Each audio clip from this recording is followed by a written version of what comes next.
Welcome to this week's edition of Dying Breeds with me, Gervaise Sareen.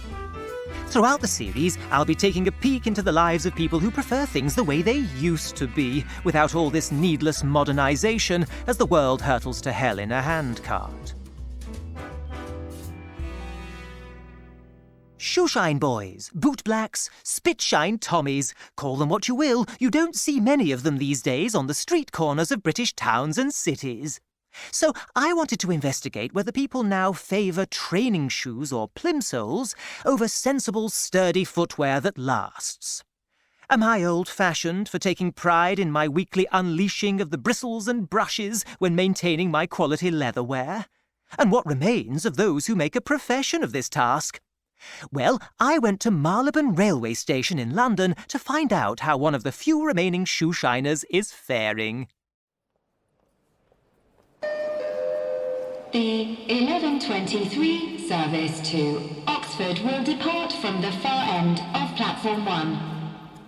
I'm on the main concourse here at Marylebone, and I'm looking for Jimmy, who, I think that must be him over there by that brick wall. Oh, how wonderful to see another person who takes pride in their appearance, unlike most of the sights we're confronted with these days. And that baize apron is absolutely my favourite shade of green, like the clippings from the lawnmower on a summer's morning. Now this is a turn-up, a lengthy queue of customers waiting to receive his services. Hello, Jimmy! I'm Gervaise Sareen from the Dying Breed series. We spoke on the telephone? Good morning, Gervaise. Forgive me, I won't be a second. Thank you so much, Jimmy. You're a lifesaver. Great advice as always. I don't know what I'd do without you, mate. For the benefit of our listeners, I'm looking at quite a throne-like chair for the customer, raised up on a dais, with Jimmy on a lower level at their feet. And Jimmy's cleaning materials are meticulously laid out, like cockle shells all in a row, to coin a familiar nursery rhyme. And you must be very happy with the state of your shoes, sir. There's not a mark on them. Oh, he's brilliant. I mean, you can see how popular he is. Oh, but you're taking them off. What on earth for? Oh, politics, mate. I work for Adidas, so these Oxfords are just for the commute. I change into trainers before I reach the office. It wouldn't look right otherwise. Right, catch you in a couple of weeks, mate. Keep the change. Oh, thanks, Steve. Bye. Well, how delightful to receive such first-rate customer feedback, Jimmy. Now, I wanted to start by asking you... You can't jump the queue? Oh, no, far from it. I'm recording a documentary... Can I sit down then, Jimmy? Or is he going to be... Yeah, sure. Pop yourself down, Bill. Jimmy, I wondered how you came to be a shoeshiner. I've been having a mare since my last shine, Jimmy. I done what you suggested, mind, but the other neighbours started kicking off now. I'm sorry, I'm just wondering... No, I'm sorry, Gervaise. I'm under the cosh here.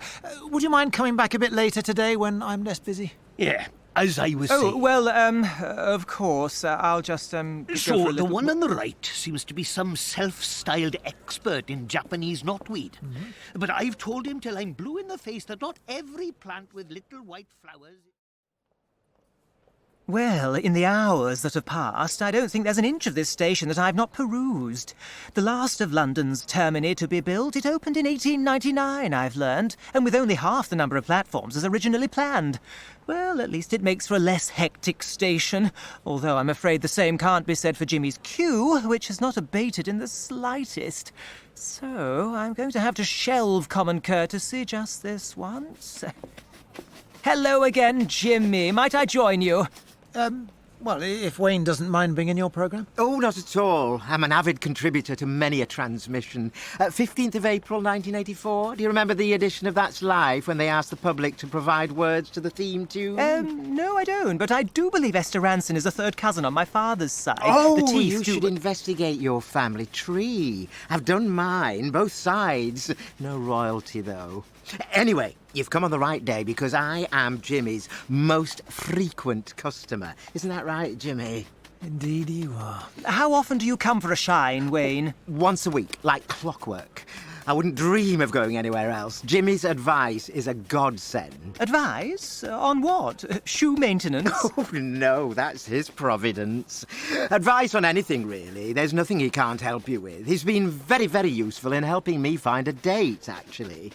It can be very challenging living on your own, you see. Yes. It's just me, you understand. I have a quite sizable corner sofa unit, and it's a shame not to be sharing it with anyone, do you see? Anyway, I must say, when I was here last week, I'll admit it, Jimmy, I was dubious about what you suggested, but I shouldn't have been. I should have had more faith in you, do you see? I'm sorry about that. Jimmy, what was your advice? Well, Wayne here's been trying various things to meet a life partner without success.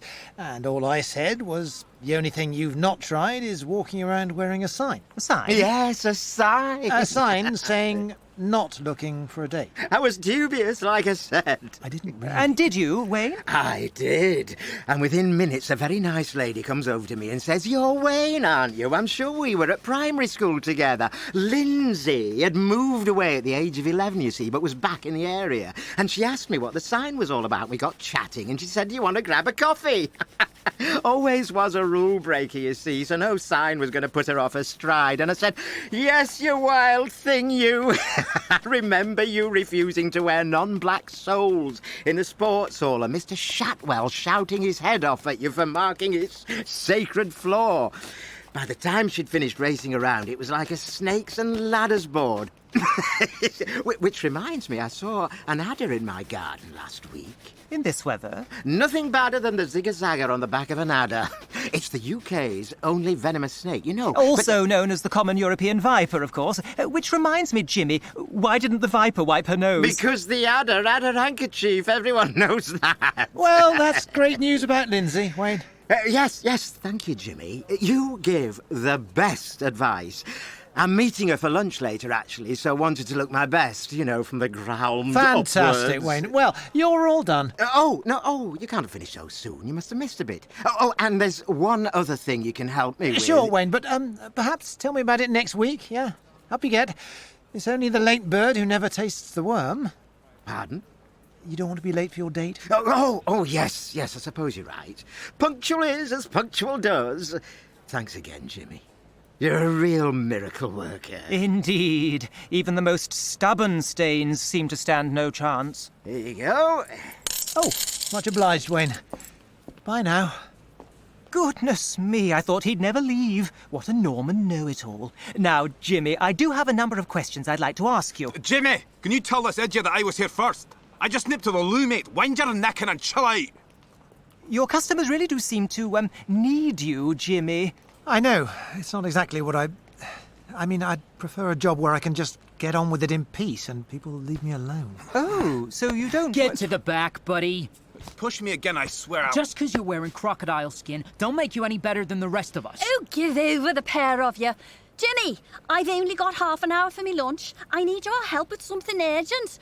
It's me auntie's funeral tomorrow, and I need you to tell me what to say at the... Excuse me, you're not the only one on their lunch break. Jimmy, my mom's back in hospital, and I told her I'd FaceTime her with you. It's really important. It would so cheer her up. It's only fair, Jimmy, that these people know I've been waiting longer than all of them.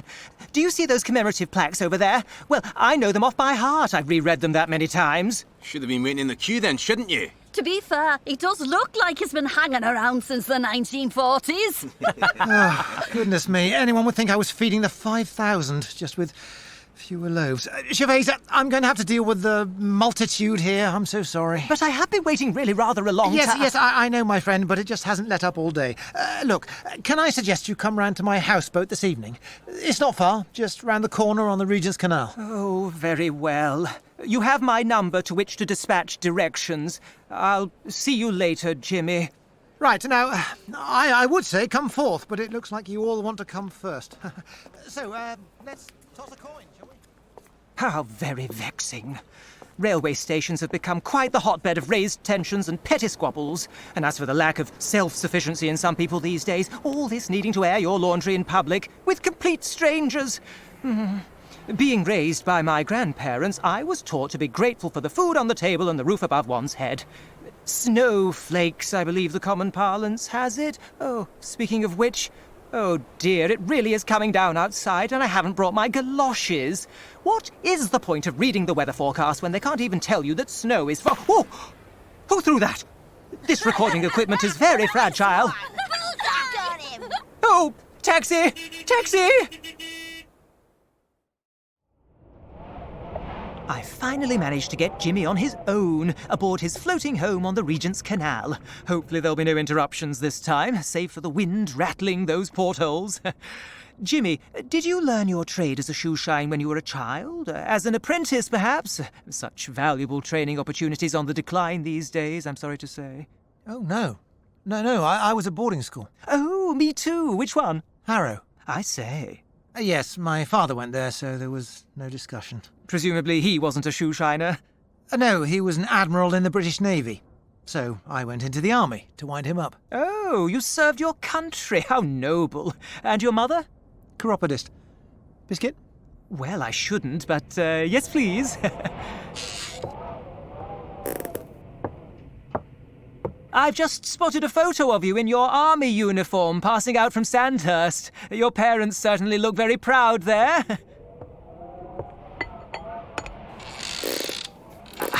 How did they feel about your change of career? They didn't understand. Well, my father, really. Mum never got much of a say. Dad believes that no man should kneel at another's feet. It's lowly and unbecoming. Oh, I see. And, Oh, I don't speak to them anymore.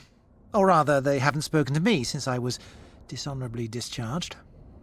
I had no idea. Are you able to go into the circumstances of... Best not to. It was a very hard time for me. Don't really want to rake over ancient history.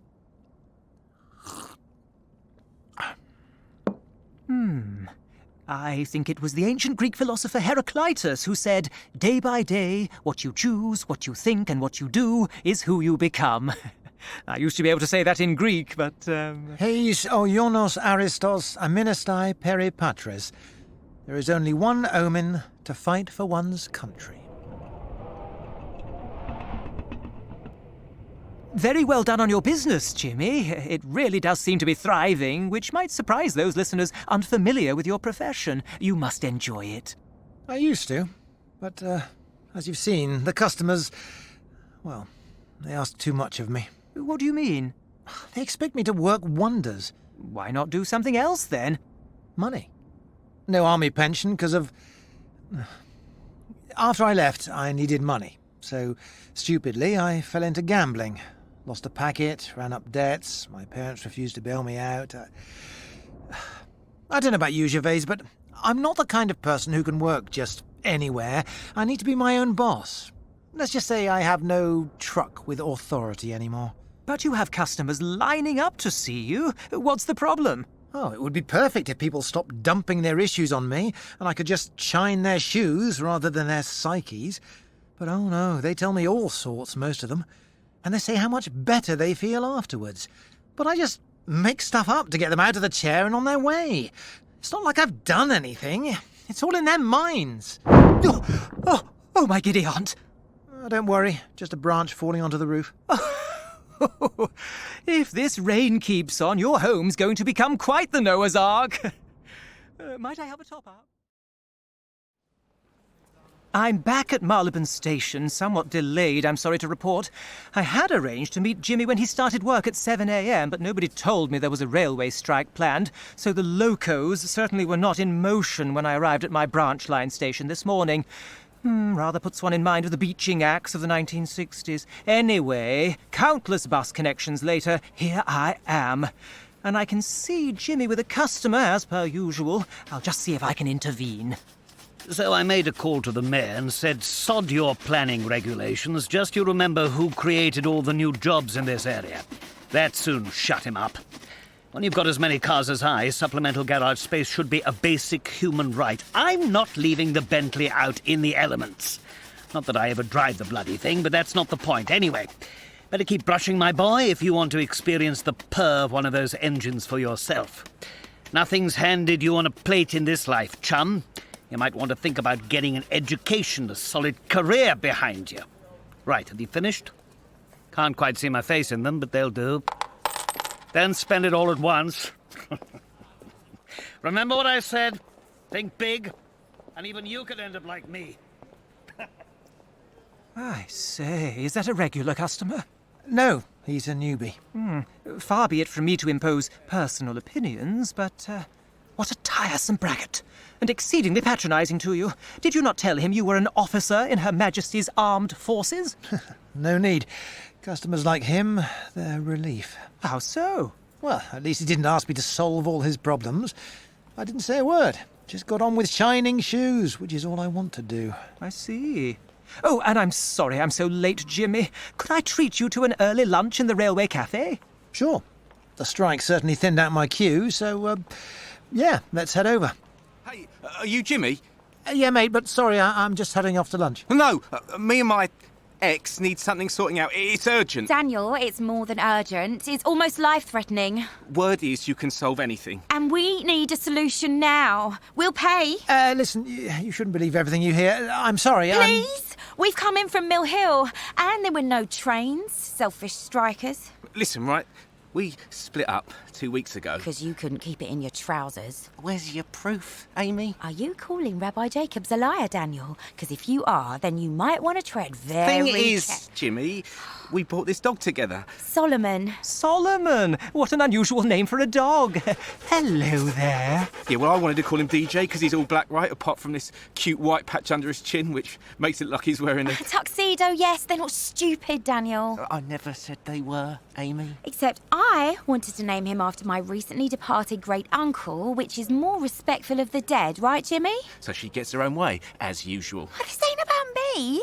It's about Solomon and where he should live now. So anyway, Jimmy, it's obvious that he should come live with me. Well, me and my mum, because I've had to move back to hers, because we were in a one-bed and I don't know where he's been, the filthy... Proof, Amy? Proof is what you're lacking. Lovely parks round by my mum's, and she can walk Solomon when I'm out at work. So obviously he should stay with me. No way is he going to your mum's. She's a feeder, Jimmy. Friday night dinners were an indigestion nightmare. I mean, who needs a whole halla each? Oh, it didn't stop you eating it though, did it? And putting on all that weight. I'll go running now, actually. And DJ, I'm renaming him, by the way, can run with me. You'll never be home. Out chasing skirts every hour Over my of every... dead body is DJ going to your Guys, mum's. guys, why don't you just split the dog? What? Well, like, have him every other week? No. Actually, cut him in half.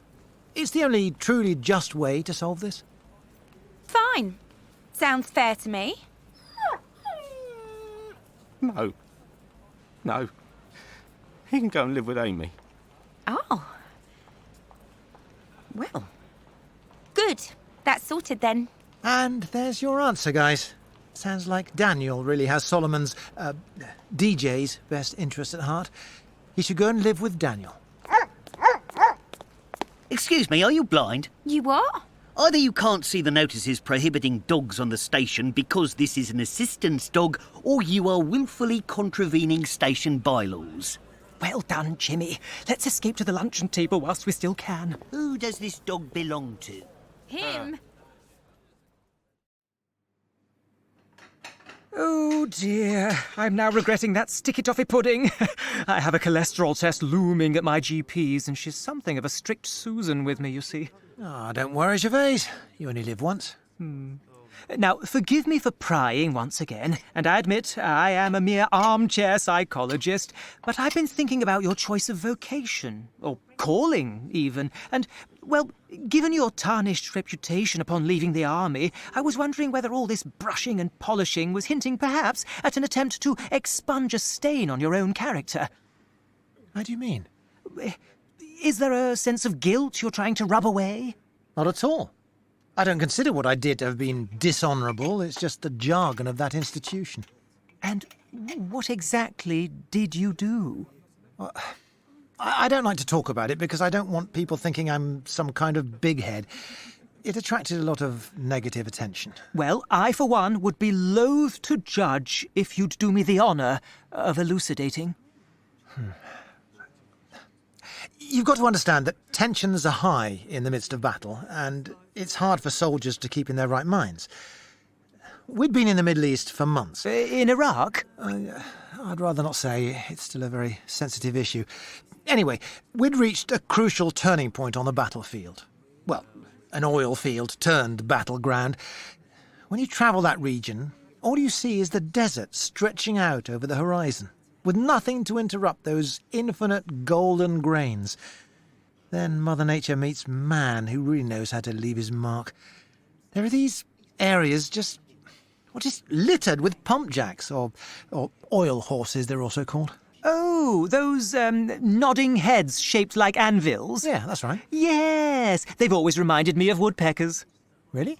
Well, I had a wooden toy growing up, a woodpecker on a pole, and he'd nod his head all the way down. Oh, yeah, I remember those. Anyway, one day, it was my 33rd birthday, actually, we had our orders. We were the woodpeckers. We were told what to do, and we nodded. Again and again and again.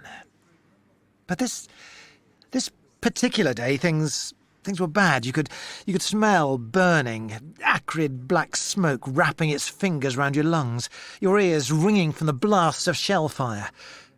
Neither side was making any ground. We outnumbered the insurgents, but still, they were well armed.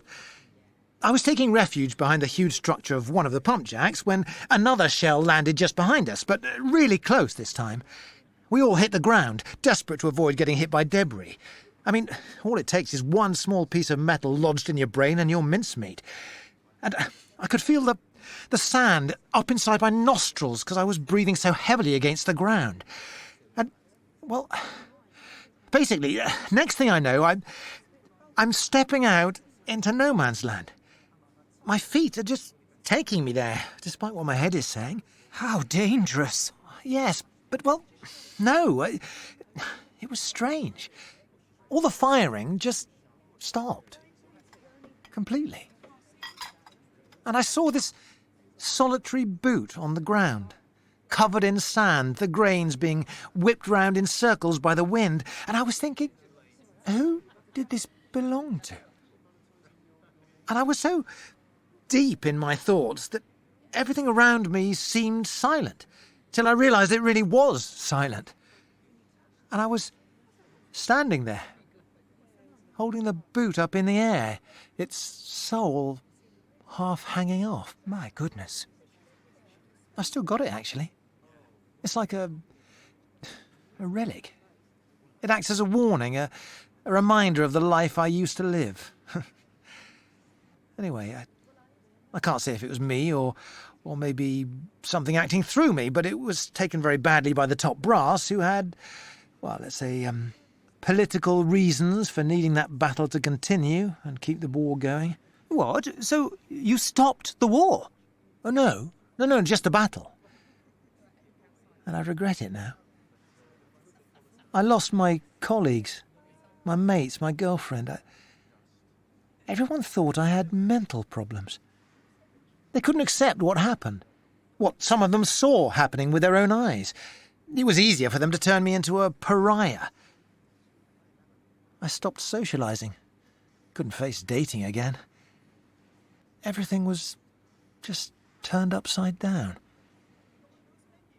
So, doing this, the shoe shining, it helps me, Gervaise, to keep my head down. Or at least, it did. I mean, now the queue gets bigger each day, like a sand dune looming over me. This endless torrent of people wanting me to, no, needing me to clean their shoes, well, clean their lives. God, it's not fair. Oh dear, frayed nerves all round. Would you like a coffee? No, we should get back. Oh, sorry, Jean. I don't know what happened there. It just shot out of my hand. I'm back at the coalface with Jimmy, and on this occasion the mesmeric sound of brushing is absent. Perhaps you could explain what's going on with your current customer, Jimmy? Yeah, Rupert here's a regular of mine.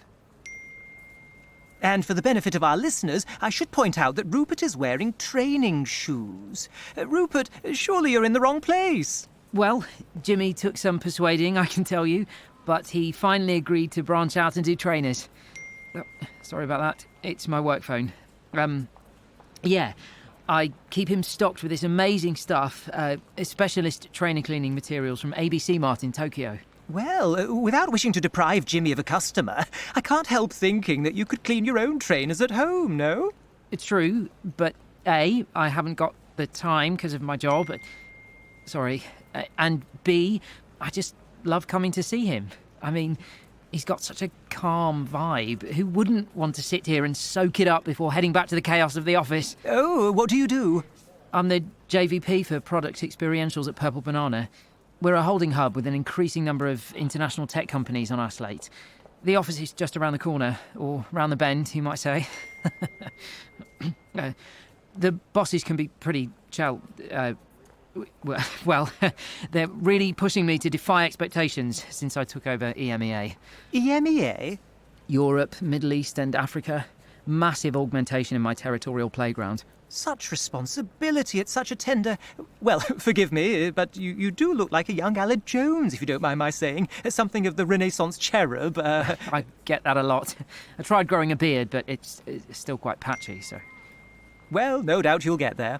And they keep you busy then? Never a dull moment? Yeah, well, I have to be network active for when the California office needs to get hold of me, which is usually at 3 a.m. London time. Dear me, what a blow to your circadian rhythm. Well, it's really important for competitive advantage that we respond in real time. And they've kitted the office out with beanbags in case staff need a creative nap. Yes, I've never quite seen the attraction of a beanbag. And so awfully difficult to get up from once you're down. Yeah, well, that's why I'm here, really. I've been feeling pretty down, Jimmy. I know in the past you've said I should change jobs, but I've worked so hard to climb the ladder here, and they've just given me stock options, so I ought to stay, really. Well, far be it from me to be a sticky beak, but surely your health comes first, Rupert. The bosses should understand that. Well, I did ask if they'd recruit for an assistant, because I'm currently covering a maternity and a redundancy whilst also doing my own job. But they said none of the other JVPs had complained about overwork, so I guess I just need to apply a more blue sky mentality and start delivering solutions. Any thoughts, Jimmy? Not really. Well, you just keep on keeping on, Rupert, and perhaps take more advantage of those beanbags. Yeah, right. Oh, this one's urgent. Well, thanks again, Jimmy. I'll see you soon, I hope. Okay. Jimmy, that's not like you. Why didn't you offer him any advice? I'm through with all that. This is just a shoe cleaning service from now on. I'm not these people's therapist. Oh, excuse me, I'm going for a smoke. Another day has dawned, as well as a change of scenery. Jimmy's driving me to the cash and carry to stock up on polish. So, lucky me, I have you all to myself again, without the baying of the crowd. Could you just lean back, Gervaise? I can't see out that mirror. Oh, apologies. My car doesn't have a passenger side wing mirror, so I always forget. Must be an old one. Oh, yes. There's nothing like a vintage car to really enhance the driving experience. The sound of these modern engines, no offence intended, well, they just don't excite me. Fair enough. Anyway, going off on a tangerine, as Matron used to say. Now, Jimmy, how long after, leaving the army did you become a shoeshiner? It wasn't straight away. I actually got a job in a cobbler's. Oh, how interesting. My grandfather owned such a shop in our hometown. Cobblers to the Gentry, it was called. I would work there during the school holidays. Such intricate work with the tack puller and the edge iron. Yeah, well, I quit because the boss had an attitude problem. The business folded soon after anyway. Fewer people are choosing to repair shoes these days. Alas and alack, the tendency has become one of throwing away and buying afresh, yes. So, I figured I'd had enough practice shining shoes when I was Captain James Brown, so I started the Shoeshine Bar. That was about 9 years ago now. Oh, your full name is James Brown? Yes, you might say I have soul. Oh, indeed. Actually, James Brown the singer started out as a shoeshine. Did you know that? So, he's the real godfather of soul. Oh, you couldn't make it up, could you? Oh, something's just fallen down from the sun visor. It's a black and white photograph. Oh, that. Yeah, it's actually a copy of the earliest known daguerreotype of a human. Oh, yes, Louis Daguerre, one of the forefathers of photography. But, what am I looking at here? It's a man having his shoes shined in Paris. The exposure was so long that you can't make out any of the cars speeding along the Boulevard du Temple, but you can see the shoe shiner and his customer on the street corner. Well, the Shoeshine bar is certainly treated like a temple by many of your customers, don't you? Nice brogues, by the way, Gervaise. You don't see many people wearing wingtips. Oh, I've even got a pair of ghillie brogues at home. Oh, you Scottish, then? Well, no, they were my grandfather's, and since his passing, I've worn them every year on Burns Night. So important to keep the memories alive. Sorry, such a mimsy. Off on a tangerine again. Is it just male customers who frequent your shine bar? No, women have been known to come along for a shine. There was one, Sarita. She was a vicar. Very pretty. Olive skin, striking green eyes. Anyway, she was having a crisis of faith. It was before they allowed female bishops, and she was conflicted over the lack of equality.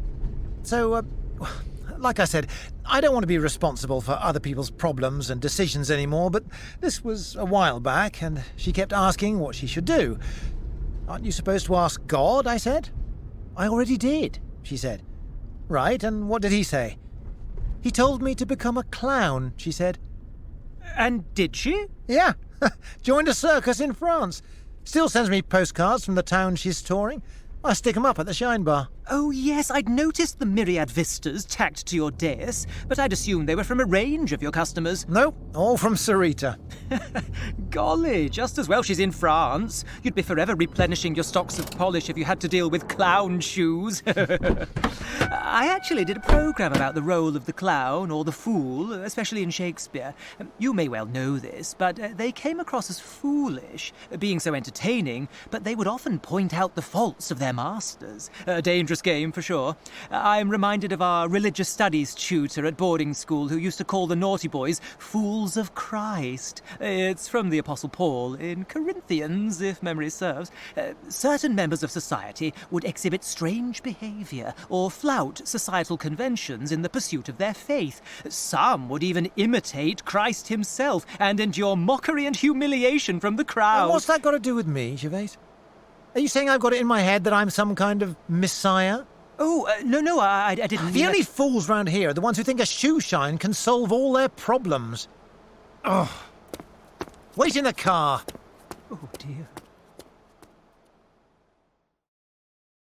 Having spent a few days with Jimmy Brown, I was starting to suspect that my presence was becoming increasingly unwelcome. Yet a certain Billingsgate aroma just wouldn't leave my nostrils. There was something about Jimmy that simply wasn't adding up. Did he want to help people or not? Why did he really choose the vocation of shoeshiner? What was it he was trying to brush away? As we all know, some stains are indelible. I just couldn't walk away from this story. I felt duty-bound to return to Marylebone Station, win back Jimmy's trust, and dig a little deeper.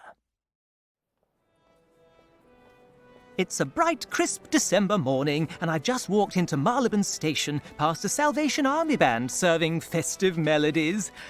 And I'm once again approaching Jimmy's Shoeshine bar, complete with customary cue. Good morning, Jimmy. Morning, Gervaise. Cold one today, isn't it? I do hope I didn't cause you to bristle when last we met. I can come across as something of a goody two-shoes. At least that's what Matron used to say. No, Gervaise, I'm sorry. It was silly of me. You see, I've been trying to put myself in your shoes, as it were, and from the length of that queue of customers, they'd be very deep boots to... Please leave the station immediately. This is not a drill. Leave the station immediately. Oh, dear me. I wonder if a fire's been detected. I certainly can't smell burning. Does this happen often, Jimmy? Jimmy? Oh, what on earth is that? I'm seeing a light, a strong shaft of light entering the station through the glass roof above and creating a spotlight on the concourse. And it's moving now. It's coming towards us. Absolutely extraordinary. Oh, now it's stopped. It stopped over Jimmy, like some celestial torch beam. Oh, there's someone up there! It's gonna jump! It appears that someone has made their way onto the gantry just below the roof line. Evacuate the station, please. Now, you two! I know that man. Really? It's Rupert. Rupert? Oh, my goodness. Surely he's not trying to... Oh, I should have helped him. We have a trained negotiator on their way. The best thing you can do is get outside at a safe distance. If he jumps, he'll take out anyone he lands on. Leave the area, now! What's that? Oh, dear. Rupert has just thrown his mobile phone onto the station concourse. We should move back, Jimmy. Now I see that another police officer has climbed up to the gantry to reassure Rupert that... Oh, no, he must have scared him. Rupert is running along the gantry. Oh, please be careful. Oh, God, he's tripped. Jimmy is holding up his hand. The spotlight is so intense now, it's impossible to see what's happening. I'm having to shield my eyes from the light. Can't see it. Oh, now it's fading. Yes, I can just make out Jimmy and Rupert. Rupert is standing, unharmed, next to Jimmy. Jimmy, how on earth did he get down safely? I don't know. You had your hand in the air, do you remember? Yeah, I was visualising a giant beanbag, then everything went silent. Thank you, Jimmy. I never meant to... Why is everyone staring at us? You there! Oh, I'm out of here. Stop! You in the green apron! I said stop! Oh, I don't want anything to do with this! Just calm down. We've all had a shock. What's your name? Captain James Brown. Sorry, no, Jimmy. I need you to tell me what you saw, Jimmy. We couldn't see a thing, officer. It was too bright. And what about you? How did you get up there? Or more importantly, how did you get down here in one piece? I don't remember. But I tripped. I didn't jump. Well, can any of you three gentlemen explain this miracle? It defies belief, officer. Well, I can hardly write down mystery in my report, can I? My superiors won't accept that. Oh, the words of William Cooper's poem, Light Shining Out of Darkness, seem rather apt here. God moves in a mysterious way, his wonders to perform. He plants his footsteps in the sea and rides upon the storm. Blind unbelief is sure to err and scan his work in vain. God is his own interpreter, and he will make it plain. Some 4 months have passed since I witnessed, well, the miracle, for want of a better word, and I must say the whole experience left me profoundly moved. It's Easter Sunday, and I'm back on Jimmy's houseboat, literally on top of it. It's certainly much warmer than the last time I was here, Jimmy. Oh, and what lovely daffodils in those pots, turning their heads towards the sky. Now, I must ask, how is Rupert? He's much better, Gervaise. He's quit his job. You haven't told him to join a circus too, have you? No, he's running a youth club in East London, teaching kids how to code. Oh, I'm not sure what that is, but it sounds very Bletchley Park. And what about you, Jimmy? Did that incident trigger uncomfortable memories of the Middle East for you? Well, yes and no. I mean, the reaction to what happened this time was much more positive. Not just from those around me, but, well, in my own head, I suppose. What's been happening? Well, people have been nice about it. No one said I did the wrong thing. No one thinks I'm crazy. Well, I don't think I'm crazy. Maybe it's the times we're living in now. People want to believe in miracles. Perhaps it helps them get through and, well, cope with life, you know. It's made me think about why I've been hiding it, this thing I can do. After all, it's just part of who I am. If I can't accept that, then how can anyone else? Indeed. So it set me thinking, and I realised that I was unhappy that I'd cut off my family. Hadn't they cut you off? Well, it's a two-way street, Gervaise. I think my not talking to them was me choosing the easy way out. I'm more confident in who I am now. Anyway, I got in touch with them and they leapt at the chance to meet up. It just needed one of us to get the traffic moving again. Oh, I am pleased. It's so important to enjoy one's family whilst one still has them. I've come to believe, really believe, there's nothing wrong with me. If my advice at the Shine Bar is genuinely helping people, then so be it. I'm just a vessel. Oh, so you're still finger-deep in polish? Oh, yes. The world rushes by in a blur, but I'm still there at my Shoeshine Bar. Ha-ha! Louis Daguerre would be proud. So you're providing not just the cleaning service, but the far more interpersonal one, too? Yeah. Oh, well, I hope this isn't too forward of me, but might I ask for a treatment? Assuming you have your tools to hand. Sure. Let's head below deck. Oh, goody. Yes, you lead the way. You, sir, have a gift. I feel... my shoes feel as good as new. Oh, I'm glad. Yeah, once I'd unlaced the eyelets, the tongue became loose. I think you recognise it's no bad thing to introduce some supports, but the sole remains secure. He's referring to my shoes, listeners, and not to what we were discussing, you understand. Oh, I'm not expecting anyone. Excuse me, Gervaise. Oh, my goodness! No way! Hello, you. Or should I say bonjour? Jimmy, you're looking great. Please don't tell me you hate surprises. No, come on in. You're back in London, then? I quit the circus and just had to come and see you, Jimmy. It was strange, actually. Oh, I'm sorry. I didn't realise you had company. Oh, Sarita, this is Gervaise. Hello, Sarita. Wow, what an outfit. Are you a performer too? No, I'm making a documentary. I understand from Jimmy you've been sporting a red nose of late. Oh, yeah, although I was just saying I've hung up the clown shoes. Yeah, the strangest thing happened, Jimmy. We've got this amazing trapeze artist, and he was wowing the crowd as usual one night. I was standing by for my entrance, waiting beneath the safety net, and as God is my witness, he falls. I've never seen him fall before, but he came tumbling down through the spotlight for all to see. But the worst of it was, the bloody net hadn't been secured and just crashed to the ground with him.